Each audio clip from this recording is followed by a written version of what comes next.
Hello, everybody. Good evening. It's 19th of October 2022. It's 9 o'clock here in Ireland and UK, 10 o'clock in France. It's time for Spiritual Light. So I want to say welcome to all of you. Our dear guest Dan is fighting with the internet signal. So let's see who's gonna win this battle. And I hope shortly he will be here with us. So good to have you all here. Today's topic is what happens when we die, and um, before we start, I would like to ask my friends here to introduce themselves. And wait one sec, because looks like we have a winner here. Hey Dan, how are you? I think he cannot hear us. Dan, can you hear us? I can barely hear you. Thank you. Thanks to my wonderful internet connection in my hotel room. Mm-hmm. Okay, so welcome to Spiritual Light, Dan. Thank you for your availability. It's good to have you in London, spreading the spiritism, making wonderful talks over there. So thank you for your efforts. Thank you for having me. It is truly a pleasure to be with you guys today and to be part of this esteemed group of people talking about important things. Okay, so Dan, this is not the first time you are here with us. So at the beginning, we have an introduction of one of ourselves. So, and we are here in London. So we start with our guest. So, would you like to give us the honor to be our first person to introduce yourself? Microphone. Now, on now, mute. now you're mute. You're mute. All right. So I'm hearing that I should introduce myself if my microphone Yeah, is working correctly here. yeah. Um, I am Dennis Sisi. It is a pleasure being with all of you here today. I hearken back from San Diego, California, where I live with my family. I have the honor of being part of the Spiritist movement out there in California. And every once in a while, I get to travel and speak at wonderful places, such as the groups here in London. And I like to write as well. So I'm writing and working on a couple of books, and it's my biggest honor to be able to chat with you guys and spend some time connecting with friends about important topics. Thank you, Dan. Let's go to the ladies right now. Miss Gibbons, good evening. Good evening. Hello, everyone. Good evening. Welcome. Once again, we are together through the internet, the blessing that we have. And today is going to be a very special talk, I think. It's a very, in many ways, something that happens to everyone we know, but yet is a subject that people usually avoid talking about, even though they're curious or they're fearful. So I think it would be nice to be able to talk about dying and live in this world. So welcome everyone. And let's have a good meeting. Boa noite a todos, prazer em vê-los novamente. E hoje nós vamos falar sobre um assunto interessante, que é um assunto que às vezes as pessoas evitam falar, então vai ser importante para a gente comentar e falar sobre isso, ver a opinião. E muito bem-vindos e boa noite para vocês. Boa tarde, onde quer que vocês estejam. Thank you. Thank you, my dear. And now, Miss Rossi. Yes, I'm here, present. So it's wonderful to be here once again, really. And the theme today, talking about what happened when you die, when we die, is really important because most of people, I don't want to talk about this one. When the time comes, comes. Yes, but it's not only like that. There are so many questions that come towards us sometimes when we are suffering or we are ill or when someone from our family departure. But we have a special guest today that will bring to us so many insights to think in a good way. This is a wonderful moment of our eternal life that is come and go, born and die. Is part of the same coins, it's both sides. But we are here to learn, to talk, and comments together, suggestions together, and listen our Dr. Assisi. And also, of course, Charles, Stevan, Silvia, they are really professors in this area. I'm really joking. Thank you so much and welcome everyone. Thank you. Bonsoir, Charles. Bonsoir Steven, bonsoir à tous, bonjour. Très heureux d'être à nouveau parmi vous ce soir pour parler de ce sujet entre guillemets tabou souvent, hein, qui est qu'est-ce qui se passe après la mort. Hello, good morning, good evening, good afternoon. Very happy to be here again. Also with our special guest, Dan Assisi. He is almost always with us, but in a movie only. And this time we have him live. Huh? So it's an honor to have him with us to talk about this subject. And as Silvia told, we have 100% probabilities that every one of us will one day, sooner or later, die. So when you are sure about something that will happen to you, it's difficult to understand why this subject is so often taboo, that the people don't want to talk about it. Because generally, when you are sure that something will happen, the best way is to prepare yourself for it in order to have it going as smoothly as possible. And this is what we will try to clarify a little bit today or tonight. Thank you all. And before we go any further, that we have a lot of people here already, so I want you to say thank you for our friend de Paixão from Fortaleza in Ceará. Thank you, my friend. Thank you for having us in your house, in your home, or I've probably you are in the station. I don't know, but whatever you are, my friend, I wish you a wonderful day.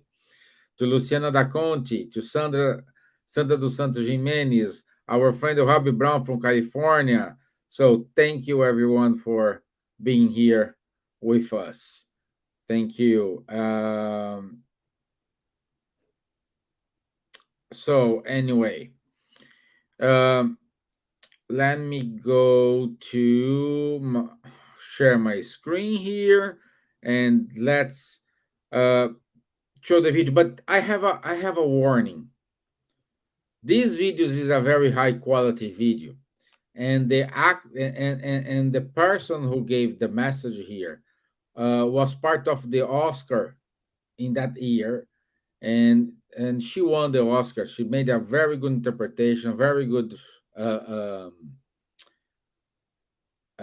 work, as a piece of work. You will see, you recognize her.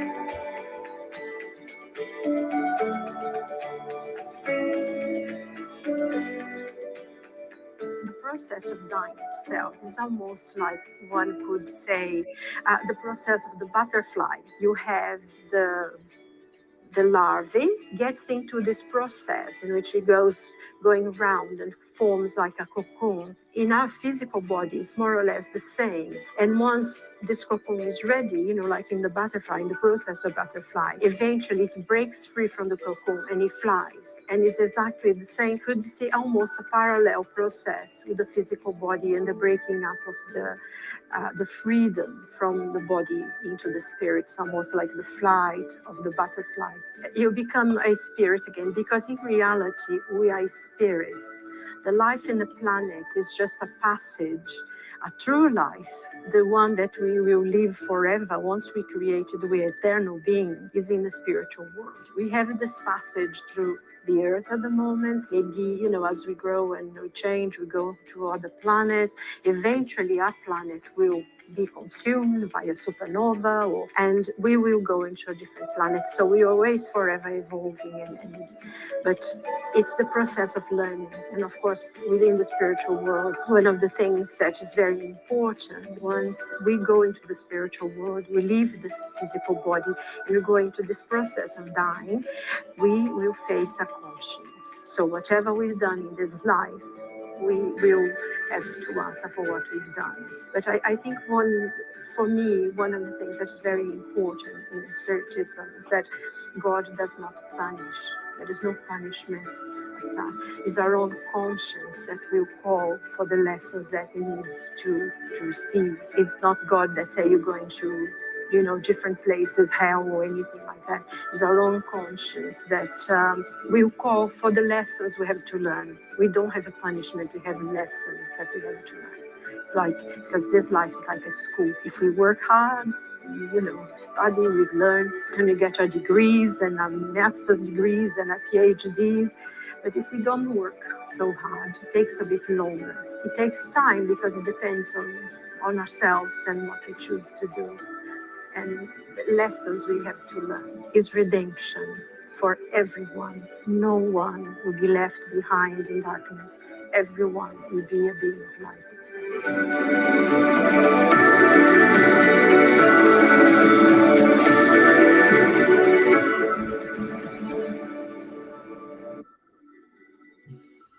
I told you guys. I told you we have an actress, Huh? And my little introduction today, it's,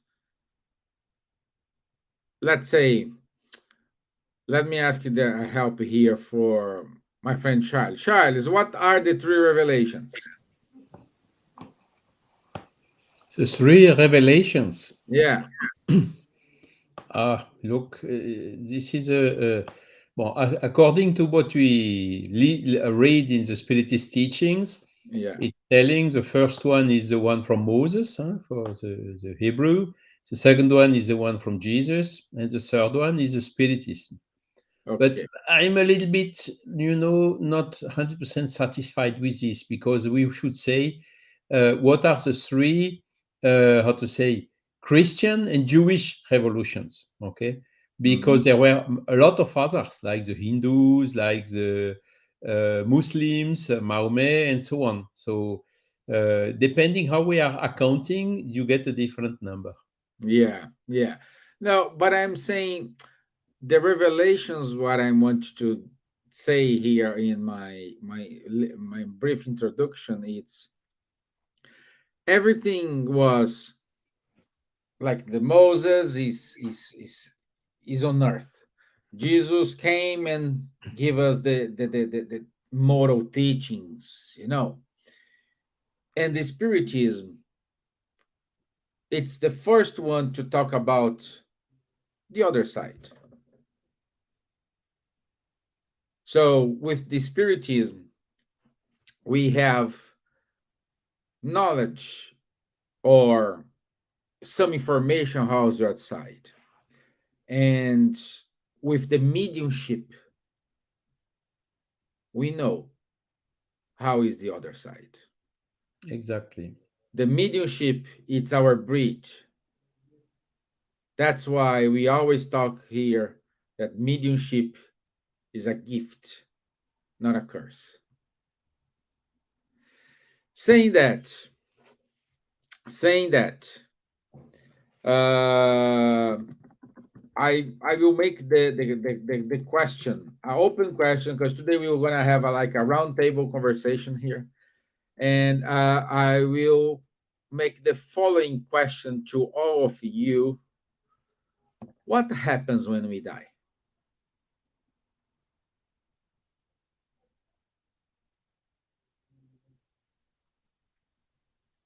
let's start with our guest. That is the age-old question, right? I think for our entire human history, we have been very curious about what happens next. And it is in fact, a very important question. And I think it makes sense that we are thinking more about this as well in these difficult times of ours, right? We have gone through a pandemic. We are witnessing a war in the Ukraine, and we are all, in one way or another, shaken up by a series of different factors that make us very scared of losing our physical life. But I think that our study through mediumship, through spiritism, has led us to an overwhelming body of evidence that tells us that there is indeed life after life. But what happens in the passage from this life to the next one? Well, that depends. That depends a little bit on ourselves and partially, in our beliefs as well. So I think that we know that we eventually will shed this mortal coil, as Shakespeare would have said. Since I'm here in the land of Shakespeare, I figured out I would pull out the bard. And we know that we're going to leave our physical body, but we also know that we are going to transcend this reality and live in the spiritual world. Now, the transition period might be really hard or might be really easy. And I think that's predicated on what is it that we believe, if we're prepared to open ourselves to this new reality, and how ethically we have also lived our lives, which helps us have a sense of how much help we are going to get through that transition. So I think that it all depends. It really depends on how we've lived and what do we believe in and what kind of friends we have in the spiritual world. But we know that we all will make this transition because we have made this transition many times. As Charles has said, if there's one thing we are pros at, is that we have died many times before. So we have done this, and we will survive. We will survive death as well. But I'll stop talking there and see what my colleagues think about the whole process. Okay. Our Hollywood star wants to share something with us. I will if you stop saying something so silly. I would never want to do that, actually.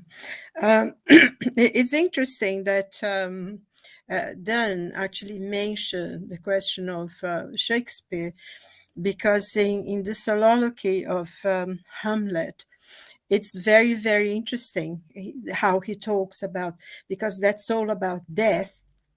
When he says to be or not to be, that is the question. And he goes on talking about the mind. And he says, we don't know. When we go, to this undiscovered country from where no traveler ever returns. And then he ends saying that make us cowards of us all. And it's interesting because in a way, it really shows how much all of us, we don't want to go into this undiscovered country, which is the death. But in Spiritism, we learn there is no such a thing. There is a passage from a physical world into a spiritual world. And in reality, our life is in the spiritual world. We are here just for a period of time to learn some lessons, to progress, to improve ourselves, to be associate with other people, to be friends, people who maybe in the past were enemies, and to learn lessons of life and return home where we belong. And I think a lot of the fear of death and this ignorance about dying is something quite modern. I think it came really very much with the teachings of the church, starting from the 4th or 5th century, when the idea was that never actually existed before, because in ancient cultures, the process of death was quite natural, was a process to them, life and death. And you go to these ancient temples, like in Baalbek, in Lebanon, and so many other places, and you see, drawings and things that represent the change. I mean, in Egypt, people say when they read the Book of the Dead, that the Egyptians live to die, because for them life here was just a time and then life was somewhere else. And it's interesting that one of the things that I find fascinating about Egypt was the fact that you go there are no palaces. There is no palaces in Egypt, only tombs and temples. And and when you think the riches that were in those tombs, you can imagine the kind of palaces they lived on. Yet they made things very ephemeral. They disappeared. I think this is very interesting, because for them life was beyond, and they had a whole culture of death and everything. And I think the problem with that, I think now, like Charles said, is a taboo, and it's something, it's very difficult sometimes to talk about people, about death and dying. Oh, no, they don't want to think about that. Yet is the only thing that each and every one of us, whatever we rich or poor or intelligent or not so intelligent, that's one of the things that unifies us as a human race, or any species anyway. The process of dying is something that's going to happen. All of us are going to go through it. But I think the problem that we still have is the question of hell, that you're going to be sent to this punished place and you'll never leave there, and you're going to burning, in hell forever. And I think this, and if you don't follow certain rules, that's completely arbitrary, then it means that we are going to be punished forever, as if God is this horrendous creature, And I think fear of that comes from that. But thank God he sent us Spiritism, and we know this is a passage there are hellish places, but it's our own mind who will take us there, and it's up to us to change the future. So there is no reason to be afraid of dying. The process of it, there is a way of the process that goes through, but life is eternal. We are eternal beings. There is no death. So I think that makes things a little easier for us to understand and to cope. Especially, I think, most especially, this knowledge helps us when we lose someone we love, when we lose someone that's very close to us, and to know that it's just a passage of time. They're traveling ahead of us, but we're going to see them again. We're going to be with them again. It's very comforting. And that's what I find that I love about Spiritism.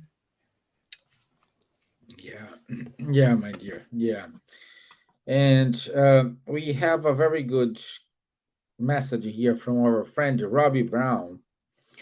He wrote to us, "That's the beautiful question about this opportunity. For me, that's why we make the most of this experience. To all, believe in yourself and strive to achieve your potential." Thank you, Robbie. Wise words. Thank you. Thank you. So, Marco Davis, good night. Corina Queiroz, good night. Ruben de los Santos in Uruguay, good night, my friend. And you, Mr. Charles. Yes. What happens when we die? So a lot of things has been told already. For a little bit less than 50% of the people, at least here in Western Europe, when we die, we go into a box and everything is finished. Okay. Means good person, bad person, rich, poor, go to a box and everything is finished. It's not very, how to say, optimistic view. Some other way to tell it in a completely opposite way is when we currently incarnated here, our spirit is prisoner of our physical body. And the day we die, we get free of this prison. So totally opposite vision. And Silvia told it. Luckily, Allan Kardec really wrote a lot about this question. And out of the 5 main books he wrote, one full part, which is I think more than half of the heaven and hell, is exactly talking about this question. What happens when we die? Giving a lot of examples. So it means spirits which come after they died and tell us what happened with them, depending on what they did when they were alive. So kings, queens, good persons, bad persons, criminals, suicides. I mean, all the cases. And then the spirit itself is coming to tell us, look what happened with me. So out of all this, I didn't count how many examples, but several tens of examples he's giving. We can draw some main guidelines of what will happen. And so Dan told it very well. It depends. It depends a lot. For good persons, it's like when you die, it's like when you go to sleep and you wake up early after, and you are already in the spiritual world with a lot of friends awaiting you and welcoming you and so on. For some others, maybe some of the people who are assisting us have looked to the movie No Solar. It's a little bit more complicated at the beginning.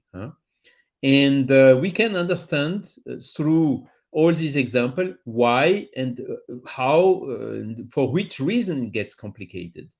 And Silvia also told it very well. It's only a question of our conscience. If we were a person very bound, attached to the material things, belongings, money, houses, and so on, it's easy to imagine that when the day this person is dying, it will be very difficult for this person just to get to detach from all these things that are absolutely useless when we are in the spiritual world, because all what is material has absolutely no need in the spiritual world.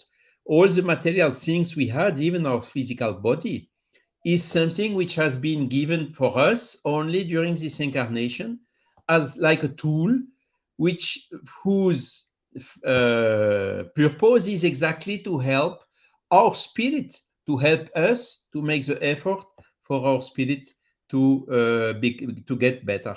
Okay, but the day we leave to the other side, bank account, house, car, everything, even the physical body, stays here. We don't take anything of this when we go to the other side. So what do we take? Our conscience, good or bad, all what we have learned, the memory of what we have done, good thing or bad things. This is what we are taking to the other side. So basically, once you have understood this, two main consequences. The first consequences is, if I want it to be smooth that day, so let's now work and do all what I can in order to get better, not to bound myself too much to the material things, use them to do good and helping for the evolution, but nothing more, and be ready to leave them from one day to the other when you pass to the other side. It can be in 5 minutes, 2 minutes even, if you have a stroke here or wherever, or something falling, a meteorite falling on your head, it can be in 2 minutes. It can also be in a couple of decades, couple of years, and even close to 100 years for the youngest one. So we must be ready for that moment. And once we are ready, the time it will come, it will be much smoother, and that's for sure. And the second thing, which is a consequence of this first thing also, is you can recognize, as Kardec said, the true spiritists to the effort they make to get rid of their imperfections and the efforts to get better. But you can also recognize them by the fact they are not afraid about death. And I know a couple of people which are spiritists, and they are a little bit afraid even so. So this means that they did not maybe understand it fully, or really go in the necessary depths of the reflection, because as I told at the beginning, when we die, our spirit is getting free from this prison, which is the physical body. Thank you, my friend. And I have a very good friend. And by the way, he is with us today. In one of his speeches, he said the following: I am not afraid of die, but I'm afraid of the process I will die. Something like this. Correct me if I'm wrong then. And go ahead. Yes. Yes. I think that following what Charles was saying, like I often say, I'm not afraid of death. I am afraid of dying. Um, and by that, I mean that we know with the Spiritist literature what's going to happen. And we've been fortunate enough to be able to have 180 years of research, basically, into that with mediumship and with the wonderful books of Andrea Lewis and so many others. So we know what was expecting us in a way. What I'm personally afraid of is whether it's going to hurt. Right? Is the process going to last a while or last a little? Because sometimes we worry about all kinds of things and fail to recognize some of these fine points that our friends here make today. That this passage, the death, the natural passage and return to home, is a regression to ourselves, our true selves, our spiritual selves. So, from a spiritual perspective, when we think with our spiritual eyes, it's a coming home of sorts. It's a liberation from the challenges of the physical body. So it's not uncommon to be a moment of celebration, spiritually speaking. When we think with our spiritual perspective, we see that, in fact, it's a lot easier to go through the process of dying than the process of being born, which I think is an even scarier proposition from the spiritual self, because then you are waiting 9 months to slowly come into a physical body that will then challenge you throughout your life to see whether you are going to be able to do the things that you need to do to learn and grow based on the challenges you set for yourself. All of that will reduce abilities without your spiritual awareness. So returning home on the other side, it's a blessing. But yes, I got to tell you that I'm a little bit afraid of what the process is going to look like from a pain perspective, because personally I am a wimp. But I am not afraid of what we are going to find, because I think that we have had a lot of evidence in many different ways showing us that there is indeed a different reality, a different perspective. Thank you. Dear Elsa, what changed in our life? What's changed in ourselves when we believe we have a life after life? It's a huge change, really. Especially when you starting knowing that you are a spirit, eternal being. When you read the second part of the book Heaven and Hell by Allan Kardec, so you can see all the information, all the communication that the spirit brought at that time, and Kardec compiled wonderful the way that we now read and is updated. All the information there that happens that time happens now in our leadership meetings, all the communications.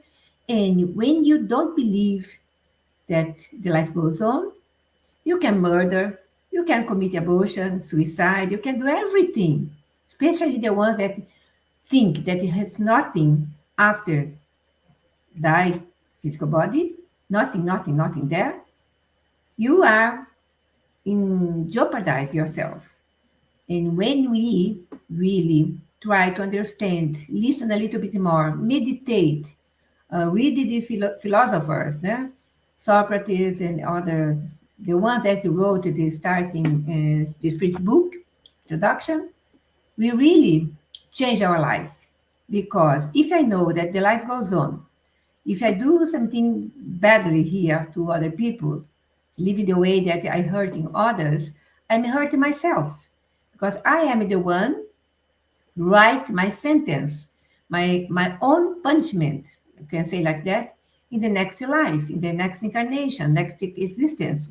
So we try after knowing that we will continuing living after death, the physical body, we try to be a better person now in order to prepare ourselves to contribute to the evolution of the world. Because we come and go, perhaps so many reincarnations we already had before this incarnation, and so many millions after this incarnation, here or in other planets, depending of our situation, that the life, our planet is changing the way to the not trial the attunements. It will be regeneration. We don't know how long it takes, but for sure, we will be the ones that contribute to accelerate the process, speed the process to be a better planet, or we can really be reduced to another different planets, that starting point, more or less like that, that will be the ones that will be a better spirit in the previous planets, no? Trying attunements we are now. And before this level, I forgot. Primitive. Primitive. Okay. But once we learn, we at least open a door or a window to know a little bit more. But we can be a religious person, Catholics or Protestant or Buddhist, etc. But knowing more and bring this spiritist philosophy, spiritist science, in order to grow up our knowledge regarding ourselves, regarding God, regarding life, so we can really respect more our own existence now and respect the other people as well around us. So we can grow up learning more.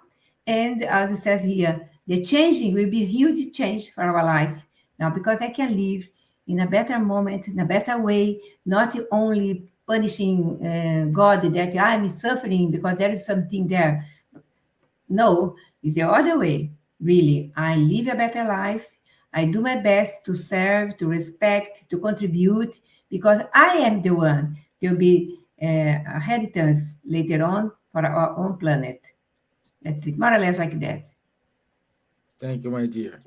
Thank you.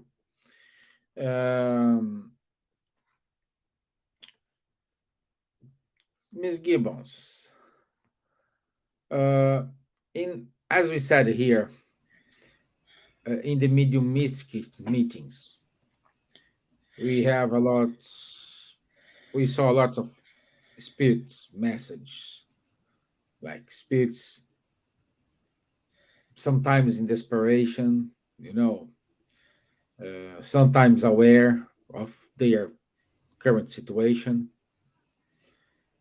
And do you think when we start to believe, to get to know more about this life after life, do you think this, let's call this transition process,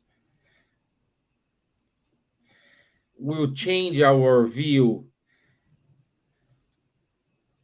in terms of life? We will change the word life. Instead of being something very narrow, is something very broad. Well, I think everything we learn enriches us.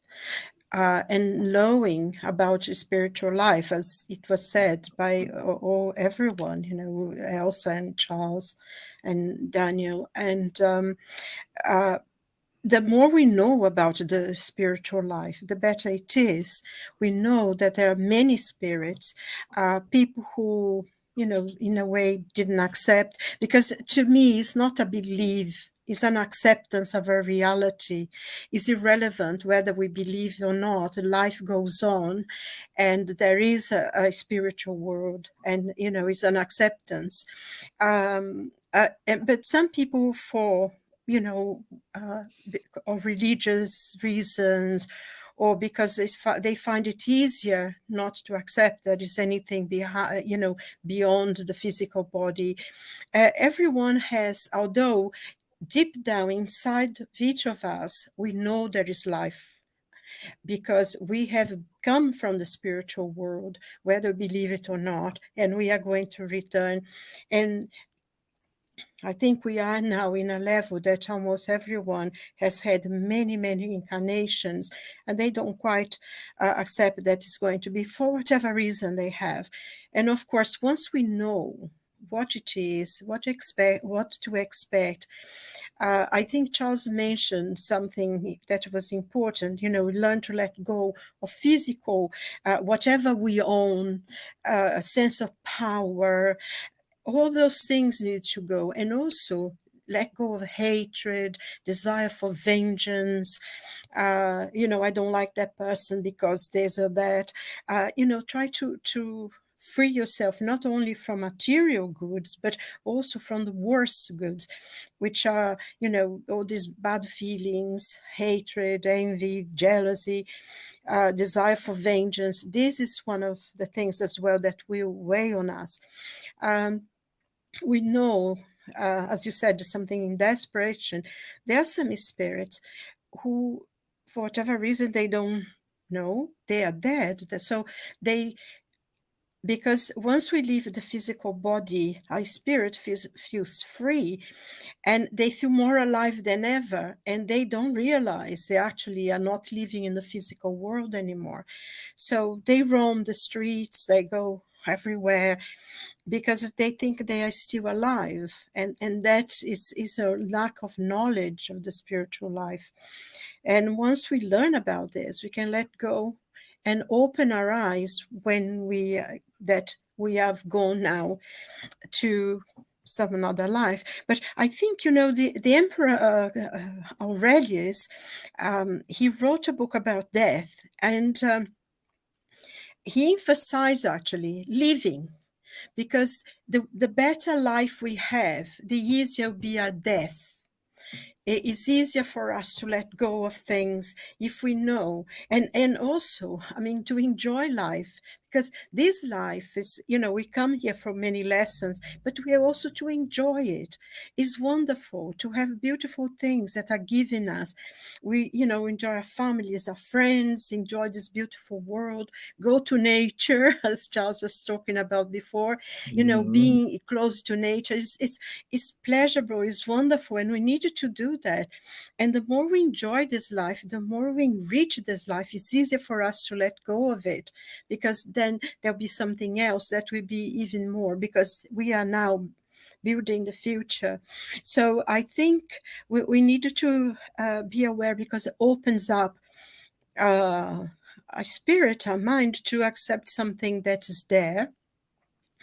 And it's easier for us to let go once we know as well that the people who have, that we loved and gone before, they'll be there waiting for us. We also have many, many friends that, we for a while we didn't see them. So we have the pleasure meeting them, and makes life a lot easier. And to really know that there is a life that for us rich, makes the life that we have here now rich as well. There is no sense of fear or anything. We can let go of so many things, because it will be something new. We're going back to a new life, and life goes on, and all the experiences, all the learning that we have here, we are going to carry with us.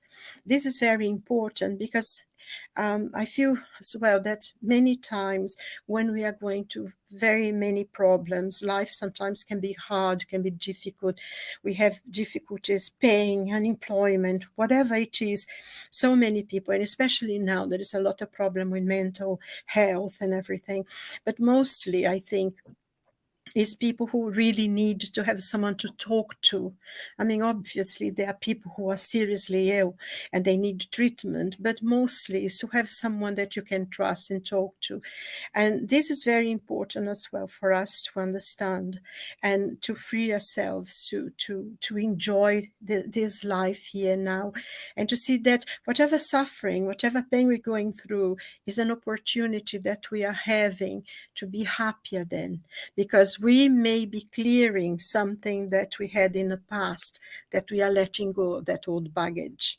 We are freeing ourselves. So even when things are at worst, it can be the best time for us in relation to our eternal spirit. So I think this is important and makes us happier in this life and in the next. Don't know if I answered your question. Yeah, of course. Yeah. Wow. Yeah. Yeah, but I you said something very important. No, it's not a question of belief. It's a question of I'm sure this is happening. And Charles, you said it in your first time you were answered the first question. You said like for this side of the world, we think we go to a box and that's it, finish. And there are, because so many, there are a lot uh, culture culture differences. Um, when we're talking about, we're going to compare Brazil and British people, French people, German people. No, so there are so many differences. What do you think we should do in order to? We don't need to convince, but in order to make this life thereafter life aware for them, to just to see the soul in their minds, to say, oh, perhaps this is not the end. Yes. So it's indeed a good question. So to convince the humans that they are not just composed of a physical body alone. When it dies, it's put in a box and then it's finished. But to convince them that every one of us, every human, has also on top of the body a soul, which is independent of this physical body. Okay. And so the process of death is exactly the physical body is dying, goes to, is being recycled by nature, let's say so. But the soul is free from this physical body and is immortal. It does not die.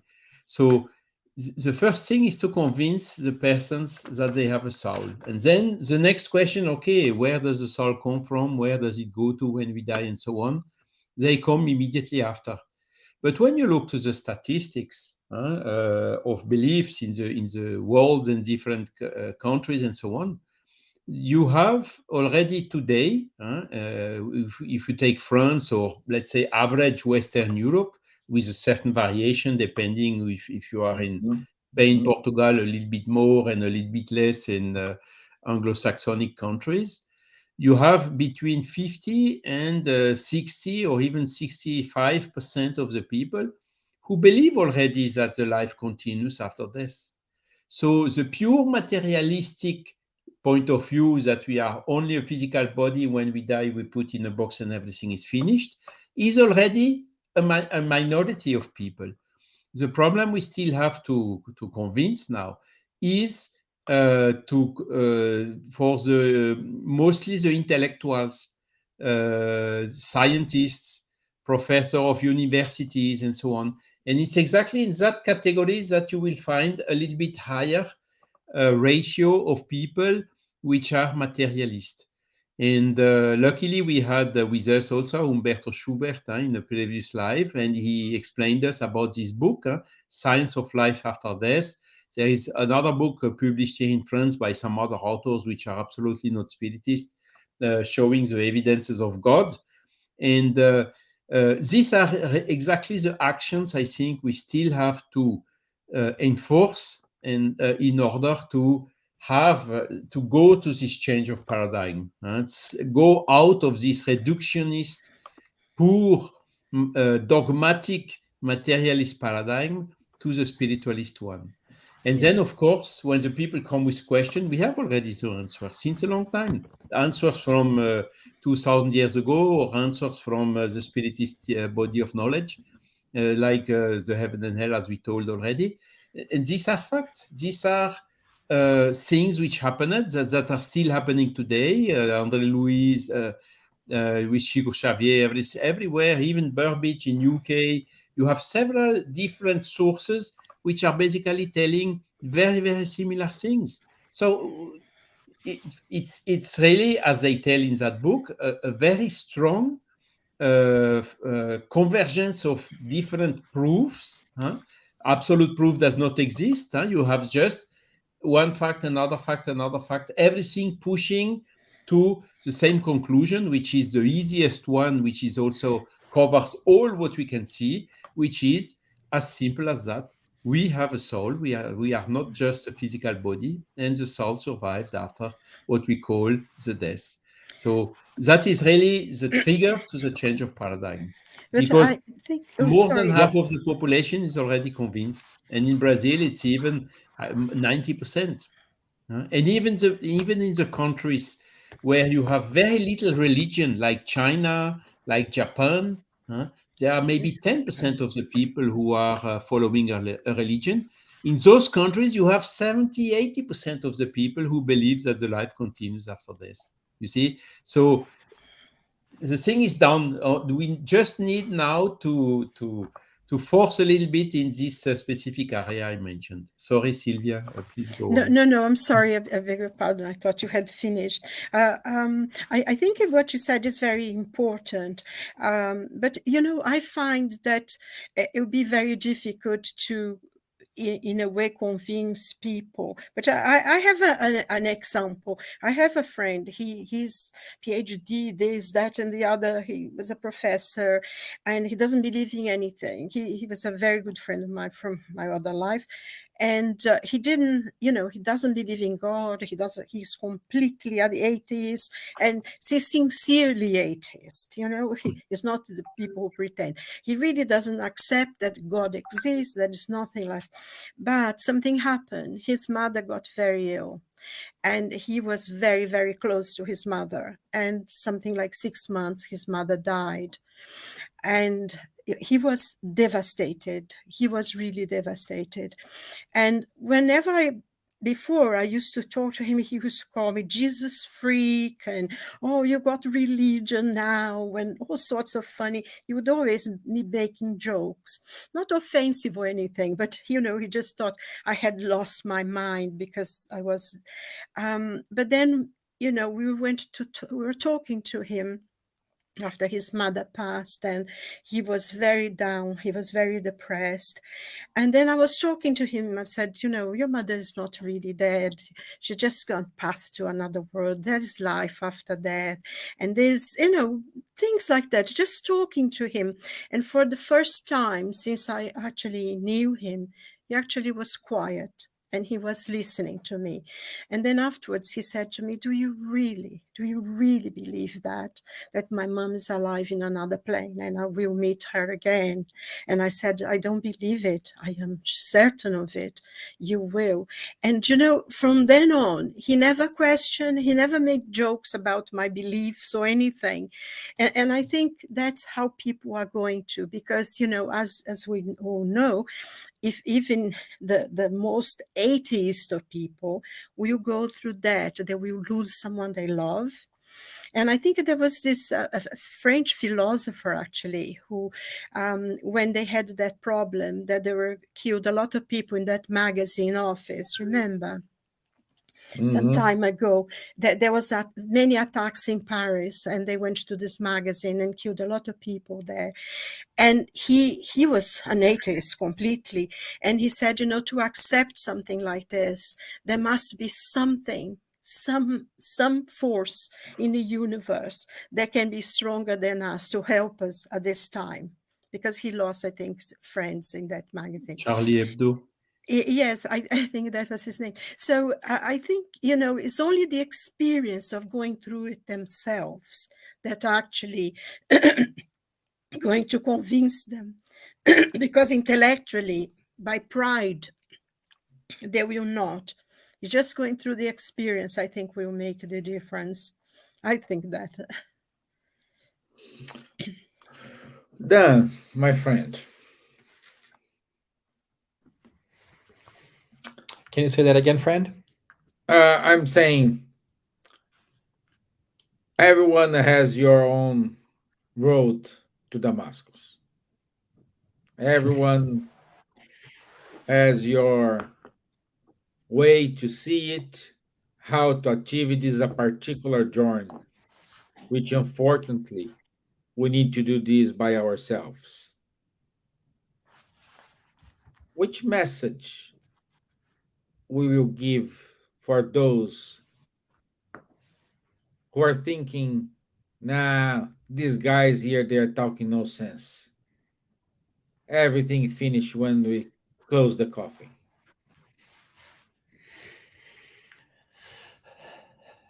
That is a great point, and I think that Charles and Sylvia talked eloquently about this. You know, we are not in the business of convincing other people. We can barely convince ourselves to do the things that we know we ought to do on a daily basis. So we struggle with our own mental discipline. I think what we can say is better than saying, right? Which is really our ethical behavior. I think that when they realize, as Sylvia has mentioned, that we genuinely care about their well being, whether they believe it or not, they will at least be exposed to the idea, to this beautiful concept that life transcends the physical body. And just being aware of that might come in handy for their future. So, you know, we are not going to convince other people to believe in what we believe. They might not have had the experiences that we had, but if we continue to be kind, to offer our hand, and to continue to talk about them to them about our experiences and that which we know to be factual, that the spirits in fact outlive their physical bodies because they can even communicate with us through mediumship. I think that's enough to for a start, right? What we want to do is give people some resources, a place to start from, so that when they get to a point when they're open and are willing and want to hear about this topic, they will remember that interaction, they will remember that conversation, they will remember that piece of information, and then open themselves up to this different to this possibility, to this different reality. So I hope that in due time, if they're listening to this, they might find the interest to find out about how the world is far greater and bigger than we imagine, and how all the love that we built in this lifetime doesn't end when we go into a physical coffin, that all the relationships and the care and the good acts that we do, they outlive us, they live on with us. And that is very reassuring. That reduces anxiety in this life. It helps us believe in the power of love and make better use of our time here, as we mentioned today. So I am hopeful. I'm hopeful that in due time, science would also get closer and closer. And most people will begin to see that how it's beneficial for them to believe in something greater and to have the certainty that life goes on. Thank you, my friend. Thank you. So, Marco, Marco wrote here, uh, reincarnation is the key for everything, and also he makes some comments here about the some the experience of Capella constellation because they disobey God's laws. Mark, I just wanted to make some comment here. They were they were not expelled because they didn't disobey the law. They were expelled because of the process of progress. The population, the planet need to grow, and unfortunately, they are not at that level. So there is no process of going back. So they were transferred to a world in which is more uh, uh, um, adapted for the way they were living. And the other planet Capella follow the process. So this is the progression. This is the law of progress. And but thank you for your your inputs here, my friends. Thank you very much. So I'm over time. I never finish this on time. But I want to say thank you to everyone. I have to say give the announcements here. I have more questions to ask, but we don't have time. But anyway, I prepare. Oh, come on. Dan, you need to come back. And we need to have another session. But anyway, let me go to the announcements here. So our next show, it's a reincarnation tool of evolution, and our friend Munir Gariba will stay here with us. So don't miss it. It's on the 26th of October 2022. This weekend we have the 9th British Congress of Medicine and Spirituality. We have Dr. Sérgio Felipe de Oliveira, Dr. Alexandre Moreira, Dr. Hubert Schubert, and I would say pay attention to this message here.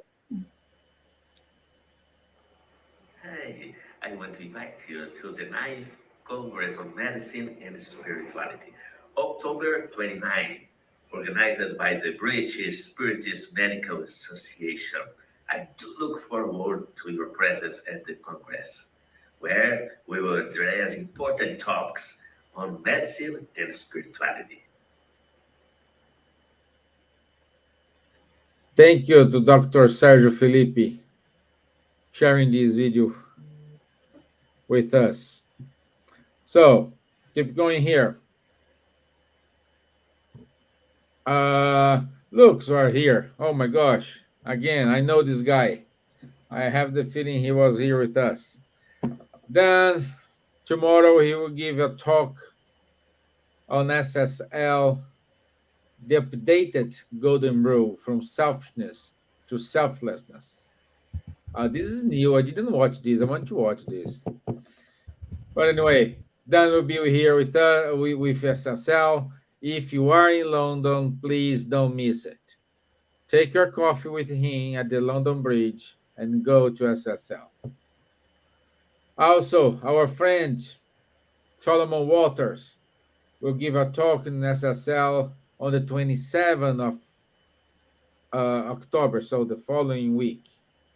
And the topic is, can our personal healing lead to planetary healing? Both wonderful talks. And again, my friend will give a talk on fraternity, and the topic is saúde mental e espiritismo. So this talk is going to be in Portuguese on the 23rd of October. It's a Sunday at 4:15. Okay? Dr. Assisi British Tour. Yes. I heard good things about what he did with the Pope Christian Church 2 days ago. I heard a lot of good things. Also, next week, I think next Tuesday, we have our Time to Talk with Guilherme Dias Rafael Caldas, Conversations on Spiritism. On Saturdays, our online course about the Medium's book. It's 10:30, and at the bottom of the page, you have the Zoom ID to join this study. I also study about the book No Solar every other week. The meeting ID is here as well. Also, our friend Munir, every Wednesday, he gave us a break. And of course, this break it is with Kardec. So good to have this 15 minutes, 20 minutes break. And that's it, my friends. This is it.